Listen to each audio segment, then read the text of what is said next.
The Man Upstairs and Other Stories by P.G. Wodehouse. Chapter 1. The Man Upstairs. There were 3 distinct stages in the evolution of Annette Broham's attitude toward the knocking in the room above. In the beginning it had been merely a vague discomfort. Absorbed in the composition of her waltz, she had heard it almost subconsciously.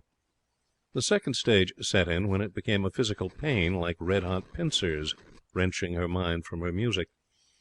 Finally, with a thrill in indignation, she knew it for what it was, an insult. The unseen brute disliked her playing and was intimating his views with a boot heel. Defiantly, with her foot on the loud pedal, she struck, almost slapped, the keys once more. Bang from the room above. Bang, bang. Annette rose. Her face was pink, her chin tilted, her eyes sparkled with the light of battle. She left the room and started to mount the stairs. No spectator, however just, could have helped feeling a pang of pity for the wretched man who stood unconscious of imminent doom, possibly even triumphant, behind the door at which she was on the point of tapping. "Come in," cried the voice, rather a pleasant voice, but what is a pleasant voice if the soul be vile? Annette went in. The room was a typical Chelsea studio, scantily furnished and lacking a carpet. In the centre was an easel behind which were visible a pair of trousered legs. A cloud of grey smoke was curling up over the top of the easel. "I beg your pardon," began Annette. "Oh, I don't want any models at present," said the brute. "Leave your card on the table." "I am not a model," said Annette coldly. "I merely came—" At this the brute emerged from his fortifications and, removing his pipe from his mouth, jerked his chair out into the open. "I beg your pardon," he said. "Won't you sit down?" How reckless his nature in the distribution of her gifts. Not only had this black-hearted knocker-on-floors a pleasant voice, but, in addition, a pleasant exterior. He was slightly dishevelled at the moment, and his hair stood up in a disordered mop, but in spite of these drawbacks he was quite passably good-looking. Annette admitted this.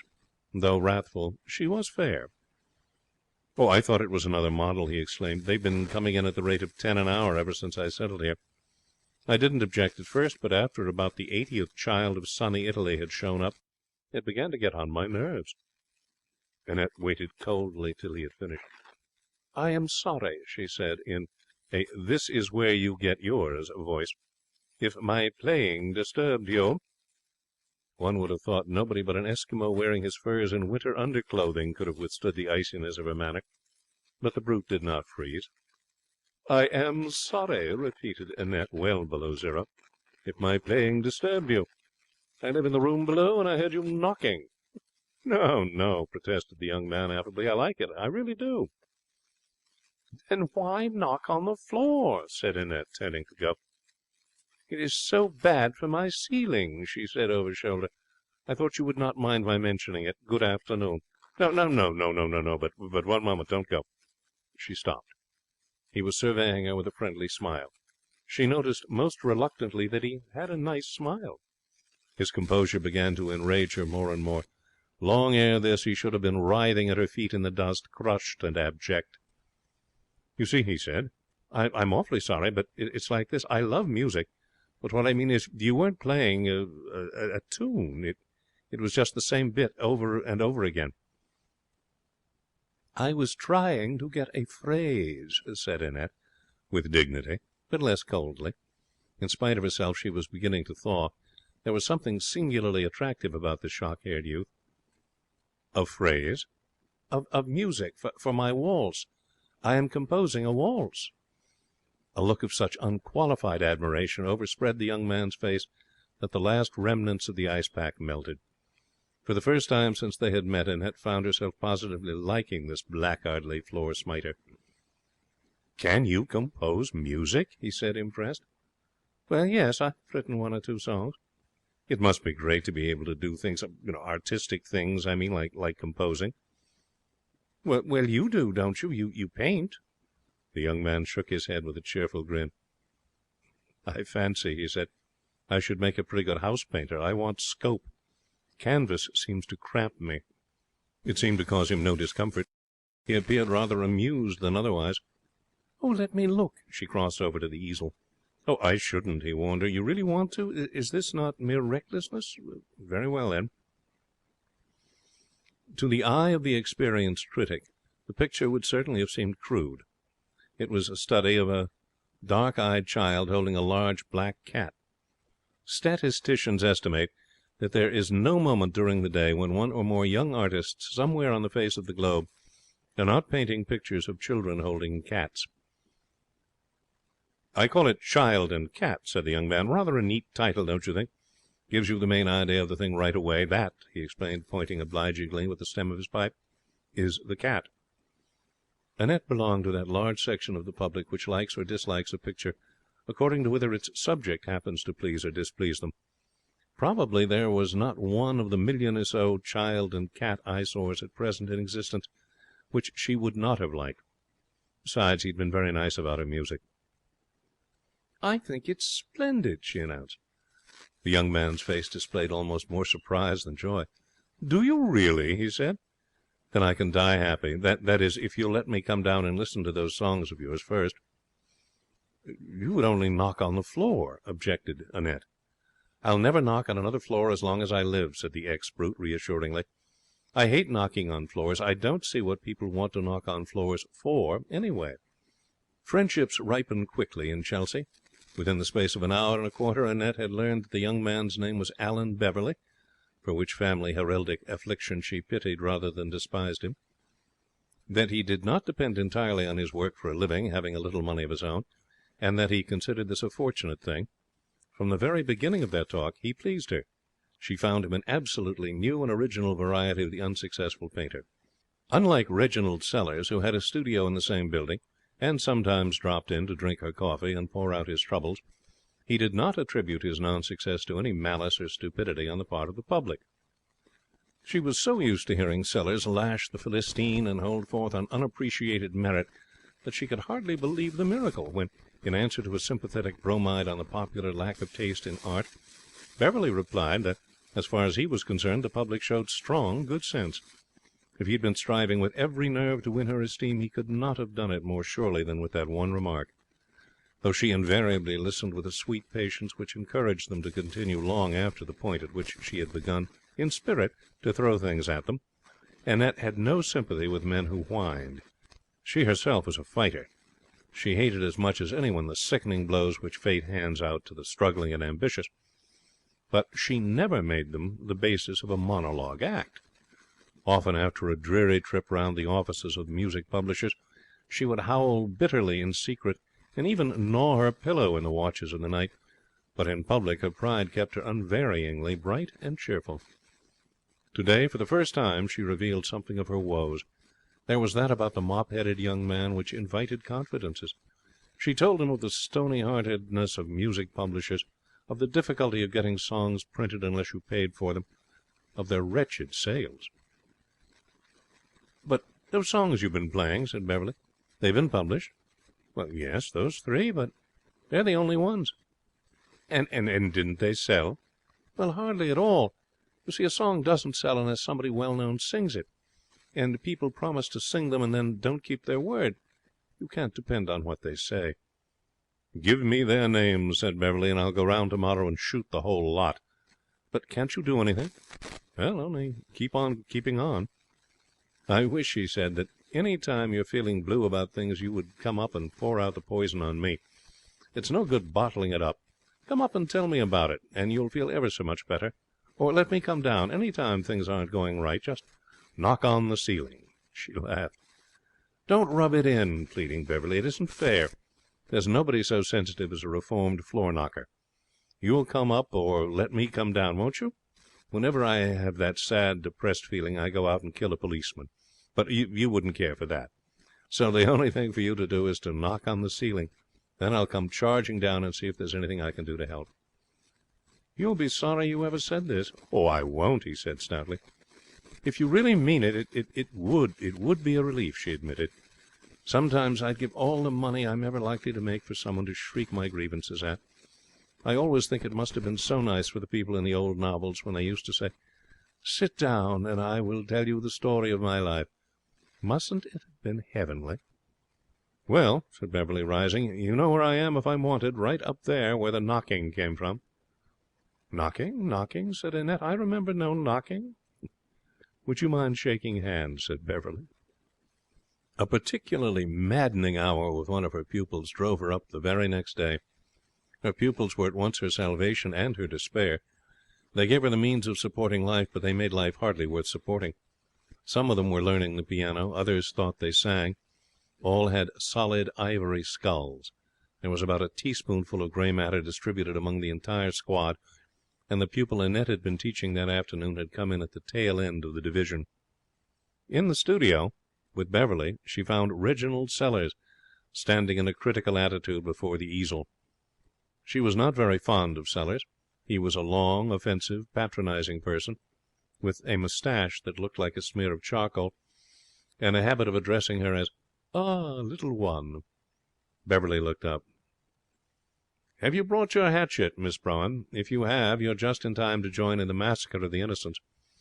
Sellers has been smiting my child and cat hip and thigh. Look at his eye. There! Did you see it flash then? He's on the warpath again." "My dear Beverley," said Sellers rather stiffly, "I am merely endeavouring to give you my idea of the picture's defect. I'm sorry if my criticism has to be a little harsh." "Go right on," Beverley cordially said. "Don't mind me. It's all for my good." "Well, in a word, then, it's lifeless. Neither the child nor the cat lives." He stepped back a pace and made a frame of his hands. The cat, now," he said, it is, how shall I put it? It has no that kind of cat wouldn't," said Beverley. "It isn't that breed." "I think it's a dear cat," said Annette. She felt her temper, always quick, getting the better of her. She knew just how incompetent Sellers was, and it irritated her beyond endurance to see Beverley's good-humoured acceptance of his patronage. "At any rate," said Beverley with a grin, "you both seem to recognize that it is a cat. You're solid on that point, and that's something, seeing I'm only a beginner." "Oh, I know, my dear fellow, I know," said Sellers graciously. "You mustn't let my criticism discourage you. Don't think that your work lacks promise. Far from it. I'm sure that in time you'll do very well indeed, quite well." A cold glitter might have been observed in Annette's eyes. "Mr. Sellers," she said smoothly, "had to work very hard himself before he reached his present position. You know his work, of course?" For the first time Beverley seemed somewhat confused. Why, he began. "Oh, but of course you do. It's in all the magazines." Beverley looked at the great man with admiration and saw that he had flushed uncomfortably. He put this down to the modesty of genius. In the advertising pages," said Annette, "Mr. Sellers drew that picture of the Waukesha shoe, and the Restawhile settee, and the tin of sardines in the Little Gem sardine advertisement. He's very good at still life." There was a tense silence. Beverley could almost hear the voice of the referee uttering the count. "Miss Brougham," said Sellers at last, spitting out the words, "has confined herself to the purely commercial side of my work. There is another." "Why, of course there is. You sold a landscape for £5 only 8 months ago, didn't you? And another 3 months before that." It was enough. Sellers bowed stiffly and stalked from the room. Beverley picked up a duster and began slowly to sweep the floor with it. "What are you doing?" demanded Annette in a choking voice. "The fragments of the wretched man," whispered Beverley. "They must be swept up and decently interred. You certainly have got the punch, Miss Brougham." He dropped the duster with a startled exclamation, for Annette had suddenly burst into a flood of tears. With her face buried in her hands, she sat in a chair and sobbed desperately. "Good Lord," said Beverley blankly. "I'm a cat. I'm a beast. I hate myself." "Good Lord," said Beverley blankly.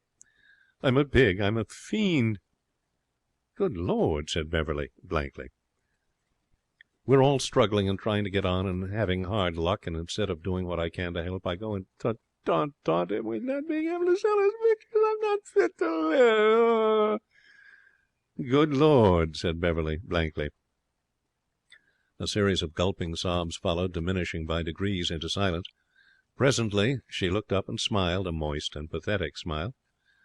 "I'm sorry," she said, "for being so stupid, but he is so horrid and patronizing to you. I couldn't help scratching. I believe I'm the worst cat in London." "No, this is," said Beverley, pointing to the canvas, "at least according to the late Sellers. But I say, tell me, isn't the deceased a great artist, then? He came curvetting in here with his chest out and started to slate my masterpiece, so I naturally said, "What ho, 'tis a genius, isn't he?" "He can't sell his pictures anywhere. He lives on the little he can get from illustrating advertisements. And I thought—" "Please," said Beverley apprehensively. She recovered herself with a gulp. "I can't help it," she said miserably. "I rubbed it in. Oh, it was hateful of me, but I was all on edge from teaching one of my awful pupils, and when he started to patronize you—" She blinked. "Poor devil," said Beverley. "I never guessed. Good Lord!" "I must go and tell him I'm sorry," she said. "He'll snub me horribly, but I must." She went out. Beverley lit a pipe and stood at the window, looking thoughtfully down into the street. It's a good rule in life never to apologize. The right sort of people do not want apologies, and the wrong sort take a mean advantage of them. Sellers belonged to the latter class. When Annette, meek, penitent, with all her claws sheathed, came to him and grovelled, he forgave her with a repulsive magnanimity, which in a less subdued mood would have stung her to renewed pugnacity. As it was, she allowed herself to be forgiven, and retired with a dismal conviction that from now on he would be more insufferable than ever. And her surmise proved absolutely correct. His visits to the newcomer's studio began again, and Beverley's picture, now nearing completion, came in for criticism enough to have filled a volume.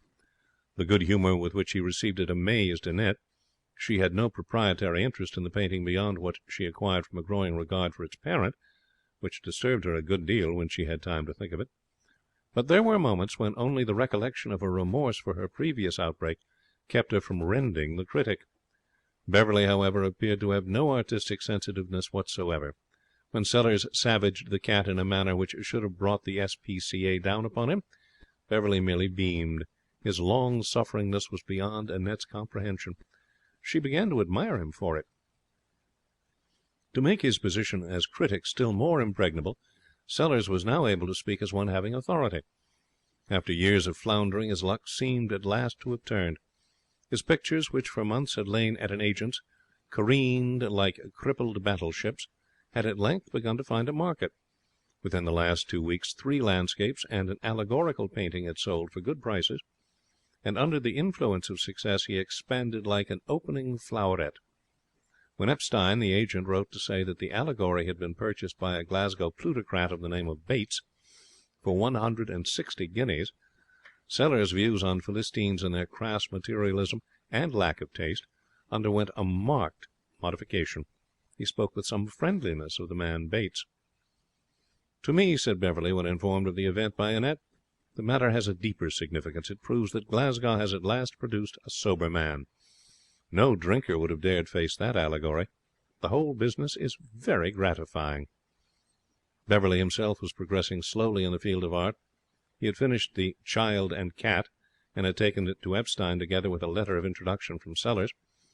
Sellers' habitual attitude now was that of the kindly celebrity who has arrived and wishes to give the youngsters a chance. Since its departure, Beverley had not done much in the way of actual execution. Whenever Annette came to his studio, he was either sitting in a chair with his feet on the window-sill smoking, or in the same attitude listening to Sellers' views on art. Sellers, being on the upgrade, a man with many pounds to his credit in the bank, had more leisure now. He had given up his advertisement work and was planning a great canvas, another allegorical work.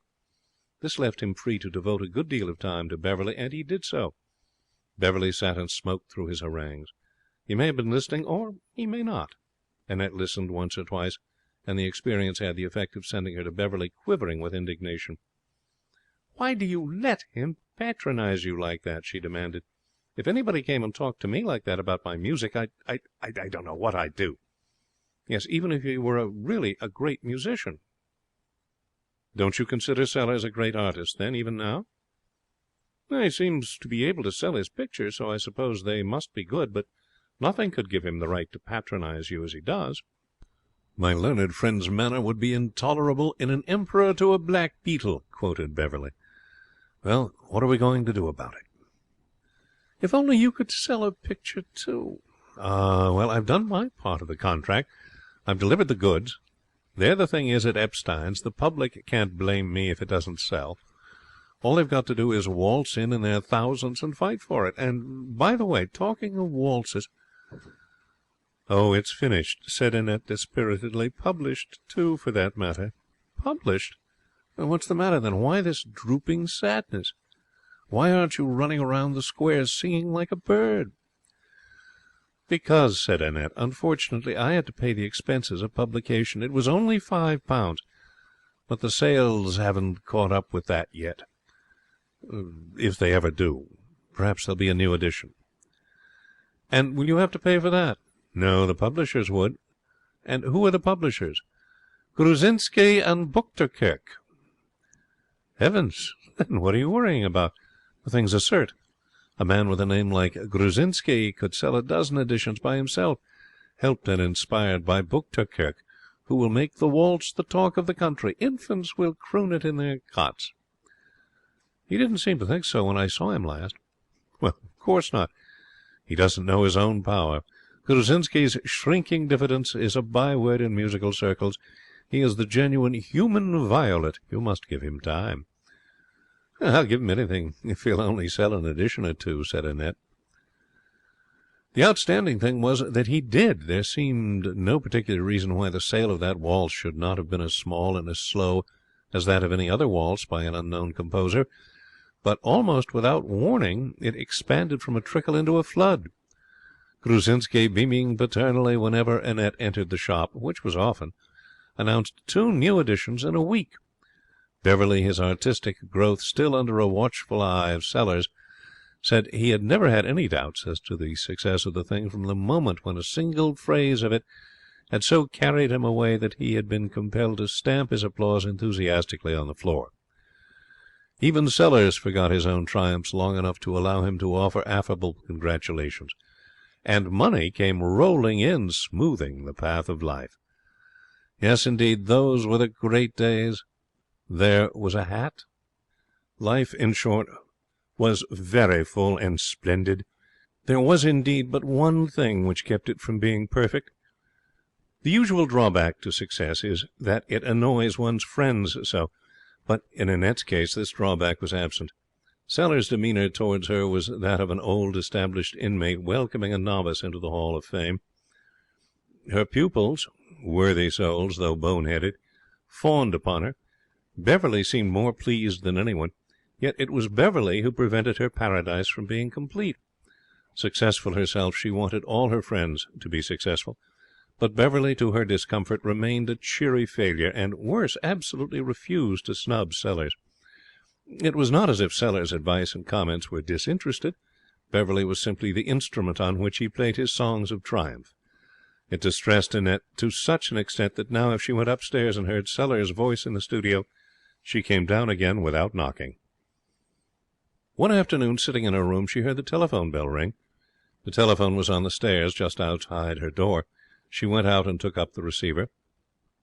"Hello," said a querulous voice. "Is Mr. Beverley there?" Annette remembered having heard him go out. She could always tell his footstep. "He is out," she said. "Is there any message?" "Yes," said the voice emphatically. "Tell him that Rupert Morrison rang up to ask what he was to do with all this great stack of music that's arrived. Does he want it forwarded on to him, or what?"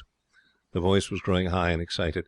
Evidently Mr. Morrison was in a state of nervous tension, but a man does not care particularly who hears his troubles, so long as he unburdens himself of them to someone.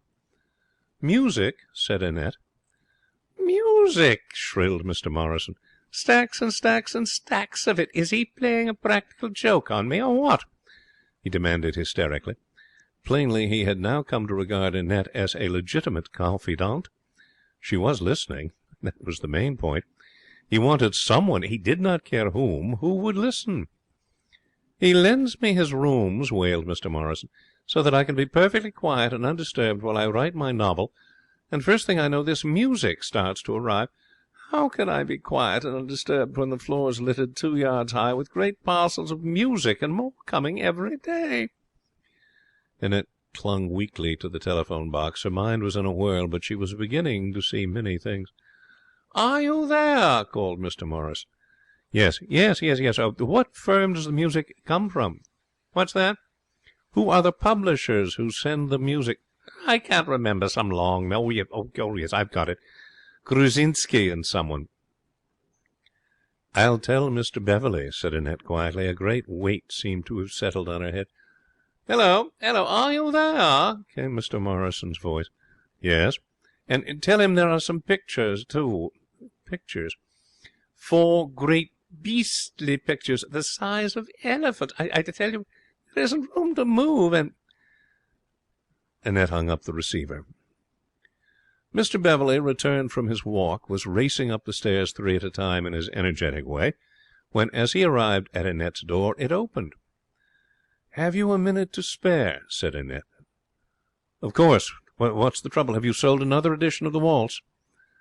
"I have not heard, Mr. Bates." For once she looked to see the cheerful composure of the man upstairs become ruffled. But he received the blow without agitation. "You know my name?" he said. "I know a good deal more than your name. You are a Glasgow millionaire." "Yes, it's true," he admitted, "but it's heredity. My father was one before me." "And you use your money," said Annette bitterly, "creating fools' paradises for your friends, which last, I suppose, until you grow tired of the amusement and destroy them. Doesn't it ever strike you, Mr. Bates, that it's a little cruel? Do you think Mr. Sellers will settle down again cheerfully to hack work when you stop buying his pictures, and he finds out that... "Well, I shan't stop," said the young man. "If a Glasgow millionaire mayn't buy Sellers' allegorical pictures, whose allegorical pictures may he buy? Sellers will never find out. He'll go on painting, and I'll go on buying, and all will be joy and peace." "Indeed? And what future have you arranged for me?" "You," he said reflectively. "Well, you. I want to marry you." Annette stiffened from head to foot. He met her blazing eyes with a look of quiet devotion. "Marry me?" "Oh, I know what you're thinking," he said. "Your mind is dwelling on the prospect of living in a house decorated throughout with Sellers' allegorical pictures. But it won't be. We'll store them in the attic." She began to speak, but he interrupted her. "Listen," he said. "Sit down, and I will tell you the story of my life. Well, we'll skip the first 28 years and 3 months, merely mentioning that for the greater part of that time I was looking for somebody just like you. A month and 9 days ago I found you. You were crossing the embankment. I was also on the embankment, in a taxi. I stopped the taxi, got out, and observed you just stepping into the Charing Cross Underground. I sprang—" "This does not interest me," said Annette. "Oh, but the plot thickens," he assured her. "We left our hero springing, I think, just so. Well, you took the West End train and got off at Sloane Square. So did I. You crossed Sloane Square, turned up King's Road, and finally arrived here. I followed. I saw a notice up, 'Studio to let.' I reflected that, having done a little painting in an amateur way, I could pose as an artist all right, so I took the studio. Also, the name of Alan Beverley. My own is Bill Bates. I had often wondered what it would feel like to be called by some name like Alan Beverley or Cyril Trevelyan. It was simply the spin of the coin which decided me in favour of the former. Once in, the problem was how to get to know you. When I heard you playing, I knew it was all right. I had only to keep knocking on the floor long enough." "Do you mean to tell me," Annette's voice trembled, "do you mean to tell me that you knocked that time simply to make me come up?" "That was it. Rather a scheme, don't you think? And now, would you mind telling me how you found out that I had been buying your waltz? Those remarks of yours about fools' paradises were not inspired solely by the affairs of Sellers. But it beats me how you did it.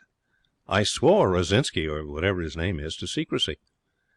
"A Mr. Morrison," said Annette indifferently, "rang up on the telephone and asked me to tell you that he was greatly worried by the piles of music which were littering the rooms you lent him." The young man burst into a roar of laughter. "Poor old Morrison. I forgot all about him. I lent him my rooms at the Albany. He's writing a novel, and he can't work if the slightest thing goes wrong. It just goes to show—" "Mr. Bates." "Yes. Perhaps you didn't intend to hurt me. I dare say you meant only to be kind. But, oh, can't you see how you have humiliated me? You've treated me like a child, giving me a make-believe success just to keep me quiet, I suppose. He was fumbling in his pocket. "May I read you a letter?" he said. "A letter?" "Quite a short one. It's from Epstein, the picture dealer. This is what he says. 'Sir,' meaning me, not dear Bill, mind you, just 'Sir, I am glad to be able to inform you that I have this morning received an offer of 10 guineas for your picture, Child and Cat. Kindly let me know if I am to dispose of it at this price." "Well?" said Annette in a small voice. "I have just been to Epstein's. It seems that the purchaser is a Miss Brown. She gave an address in Bayswater. I called at the address. No Miss Brown lives there, but one of your pupils does. I asked her if she was expecting a parcel from Miss Brown, and she said that she had had your letter and quite understood, and would take it in when it arrived." Annette was hiding her face in her hands. "Go away," she said faintly. Mr. Bates moved a step nearer. "Do you remember that story of the people on the island who eked out a precarious livelihood by taking in one another's washing?" he asked casually. "Go away," cried Annette. "I've always thought," he said, "that it must have drawn them very close together, made them feel rather attached to each other, don't you?" "Go away." "I don't want to go away. I want to stay and hear you say you'll marry me." "Please go away. I want to think." She heard him moving towards the door. He stopped, then went on again. The door closed quietly. Presently from the room above came the sound of footsteps. Footsteps pacing monotonously to and fro like those of an animal in a cage. Annette sat listening. There was no break in the footsteps. Suddenly she got up. In one corner of the room was a long pole used for raising and lowering the window sash. She took it and for a moment stood irresolute. Then, with a quick movement, she lifted it and stabbed 3 times at the ceiling.